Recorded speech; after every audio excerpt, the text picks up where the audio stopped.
이제 중국의 가짜 식품이 등장하는 것은 연례 행사처럼 당연한 일이 되어버렸습니다. 최근까지도 이러한 만행들은 끊이지 않고 있지만 그나마 안전이 보장된 대기업의 제품 위주로 먹는 방식으로 그 위험을 피하고 있었죠.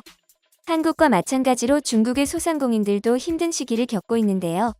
금리와 물가가 상승하면서 소비자들이 지갑을 닫기 시작했고, 현재 중국의 소비 트렌드가 박리담회가 아닌 조금 비싸더라도 확실하고 질 좋은 제품들을 소비하는 경향이 늘어나고 있습니다. 중국 통계청에 따르면 지난달 전국 소비자 물가가 전월 대비 0.3% 하락하면서 시장 물가를 잘 통제하고 있는 모습을 보이고 있는데요. 즉, 중국의 소비자들이 다시 평소와 같이 지갑을 열기 시작했고, 이전의 모습을 찾아가고 있는데 중국 소비자들이 중국 마트가 아닌 월마트나 코스트코, 이케아 같은 해외 브랜드에만 몰리고 있는 상황입니다. 이는 중국 제품에 대한 신뢰가 바닥을 기고 있는 것인데요. 중국은 봉쇄 기간 동안 방역 요원 등의 관계자들이 직접 식료품을 배급해줬었는데 썩어서 못 먹을 식재료들을 주면서 시민들의 분노를 샀었습니다. 그리고 잠깐 풀렸을 때도 정해진 시간에 대형마트로 가서 먹거리만 사오는 등 외출은 매우 제한적이었던 탓에 배달 음식에 대한 수요가 급증했었는데요. 당시 한 배달 기사는 더 이상은 양심이 허락하지 않는다며 이런 영상을 남깁니다. 送外卖这段时间，见过了太多的垃圾外卖跟垃圾商家，那些根本不是现炒现做的，基本上用的都是料理包，而且都是一些很廉价的料理包。他们为了增加料理包的保质期，不知道添加了多少防腐剂，甚至有一些不良商家过期了都会做给大家吃，因为他们很多添加剂你根本尝不出来过没过期。我取餐的时候发现没有一个商家那些米是洗过的，都直接放在碗里面倒上油然后煮，煮好之后放上一点配菜，而且那些商家卫生情况，甚至有一些为了让粥显得白，还加入植脂末。 이러한 사실들은 어쩔 수 없는 경험을 통해 이미 충분히 인지하고 있는 사실이었지만 밖으로 나갈 수 없는 상황에서 다른 선택지는 없었는데요. 그러나 이젠 소비자들이 직접 물건을 구매할 수 있게 되면서 자신들의 뒤통수를 쳤던 중국 기업을 이용하고 싶지 않았던 것으로 보입니다. 화윤만가는 우리나라로 치면 이마트나 홈플러스 정도의 위상을 가진 중국의 대표적인 대형마트라고 할 수 있습니다. 중국 국가상업정보센터에서 인정한 100대 소매업체 중 7위에 올라 있으며 전국 3,300여 개의 매장을 보유 중인 굴지의 대기업이라고 할 수 있는데요. 최근 화윤만가의 한 직원은 코로나 봉쇄가 끝난 지 벌써 몇 개월이 지났지만 손님이 오지 않고 있다고 소개했습니다. 봉쇄 중에도 많은 이들이 식료품을 구매하기 위해 이곳으로 몰려들었는데 준비된 물량은 항상 부족해서 싸움이 나기 일쑤였고 품질이 좋지 않았다고 합니다. 현재 적게는 30%에서 70%까지 파격적인 할인 행사를 하고 있음에도 고객들의 발길을 돌리는 것은 쉽지 않아 보이는데요. 이곳은 상해의 코스트코입니다. 본래 2019년 첫 오픈 때부터 인산인해를 이루었지만 오랜 코로나로 인해 물리적으로 손님이 오지 못해 회원권 갱신을 끊어버리는 사태가 이어지고 있었는데 봉쇄가 풀리면서 다시 연 회원권을 끊는 이들이 기하급수적으로 늘고 있으며 회원권이 없는 이들도 돈을 주고 빌려서 쇼핑하러 온다고 하는데요. 물가가 저렴한 중국에서 그와 비슷하게 또는 더 저렴하게 좋은 물건을 공급할 수 있으며 이케아가 성공적으로 중국에 진출했던 것처럼 창고를 돌아다니는 새로운 형태의 쇼핑 문화를 경험하면서 오는 만족감이 크기 때문이라고 분석했습니다. 이런 코스트코에서 최근 한국 식품이 인기를 끌고 있는데요. 바로 부침개 키트입니다. 중국 현지인들은 밀가루와 재료를 섞어 굽는 것만으로 음식이 완성되어 간단하면서도 쫄깃하고 바삭한 식감이 좋다며 인기 상품으로 자리 잡았습니다. 한국 식품의 인기는 코스트코에서만 그치지 않았습니다. 현재 중국 코스트코는 상하이, 수저우 밖에 없기 때문에 다른 마트들도 발빠르게 한국 음식을 들여오고 있는데요. 현재 중국 마트에서 가장 인기 있는 상품은 바로 만두입니다. 만두는 그 형태가 다양하며 동서양을 불문하고 비슷한 형태의 음식이 아주 오래전부터 이어져 왔기에 어느 나라가 원조라고 하기 어려운 음식입니다. 역사학자들은 굳이 원조를 따진다면 고대 메소포타미아 문명의 점토판에서 발견된 페겔렌의 레시피가 만두와 유사해 중동 지역을 만두의 발상지로 보고 있는데요.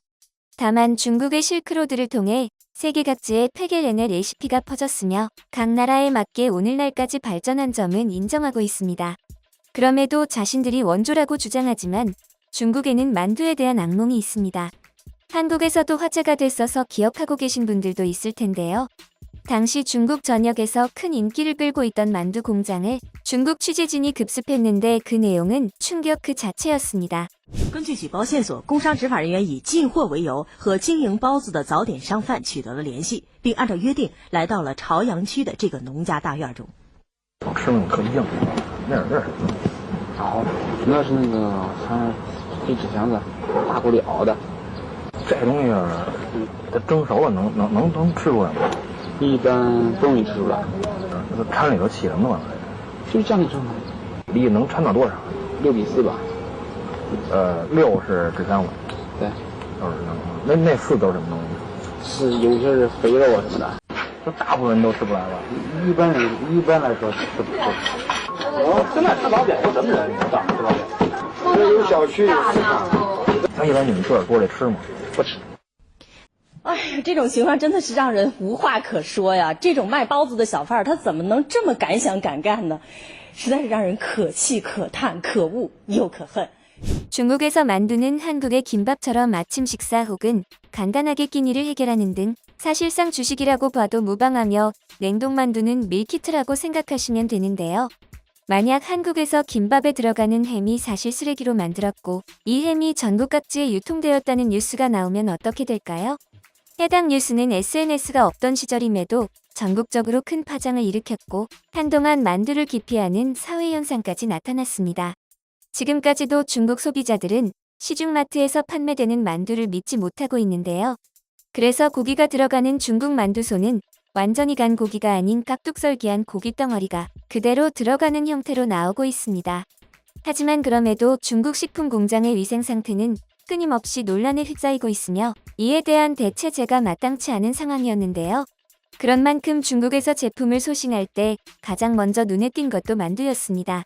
처음엔 만두소가 덩어리 없는 간고기였기 때문에 거부감이 있었지만 소비자들의 마음을 사로잡은 건 아이러니하게도 비싼 가격이었죠.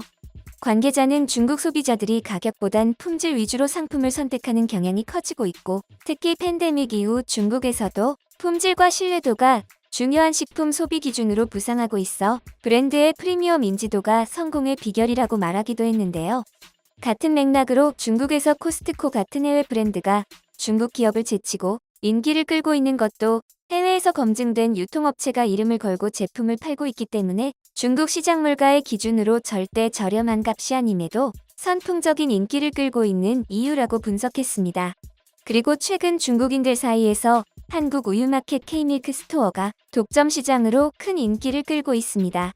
말 그대로 한국의 생우유를 전문적으로 판매하는 곳인데 중국은 현재도 우유를 안심하고 먹을 수 없는 나라로 상한 것은 기본이고 아주 높은 확률로 우유에서 이물질이 발견되고 있는데요. 중국의 가짜 분유 파동으로 호주와 한국의 분유를 사기 위해 몰려들었던 사건이 있었죠. 멸균 우유와 분유는 유통기한이 길어서 어디서든 가져올 수 있지만 유통기한이 한 달도 안 되는 신선한 생우유는 목장에 가지 않는 한 구경조차 할 수 없었습니다. 한국은 지리적으로 중국 최대 우유 생산지인 내몽고보다 빠르게 중국 주요 도시에 우유를 공급해줄 수 있는 유일한 곳으로 한인마트에서 중국산보다 서너 배 비싼 가격으로 판매되고 있었는데 원래 중산층 이상의 부유한 이들이 사 먹었지만 이제는 한국 우유를 찾는 이들이 많아지면서 전문 매장이 따로 생긴 것으로 밝혀졌습니다. 중국 네티즌들은 정말 사고 싶은데 그마저 가짜일까 겁난다. 중국 우유는 마실 때마다 속이 상하는 것 같아. 이런 생우유가 왜 알려지지 않았지? 진짜 맛있게 먹는다. 온라인으로도 살 수 있나? 마셔봤는데 진짜 맛있었어. 또 살 거야. 한국 냉동 만두 종류별로 다 먹어봤는데 전부 맛있었어. 5분이면 완성돼서 정말 편해. 행사 한 데서 가봤는데 직원이 더 많더라. 폐점으로 떨이 처분하면 많이 갈 듯. 가격만큼 신선하지도 않잖아. 마케팅을 아무리 해봐야 소용없어. 올해도 힘든 한 해를 보내게 되겠지? 등의 반응을 보였는데요. 대중무역 적자가 연일 기록을 갱신하고 있는 와중에도 중국에선 만들 수 없는 한국의 제품들은 호황을 누리고 있습니다. 수출 무역 규모는 점점 커지고 있으며 지난해 7위를 한 데 이어 6위로 올라서는 등 위기를 극복하기 위해 한 걸음씩 전진하고 있습니다. 한국의 우수한 제품들이 더 많은 이들에게 알려지고 각광받았으면 좋겠습니다.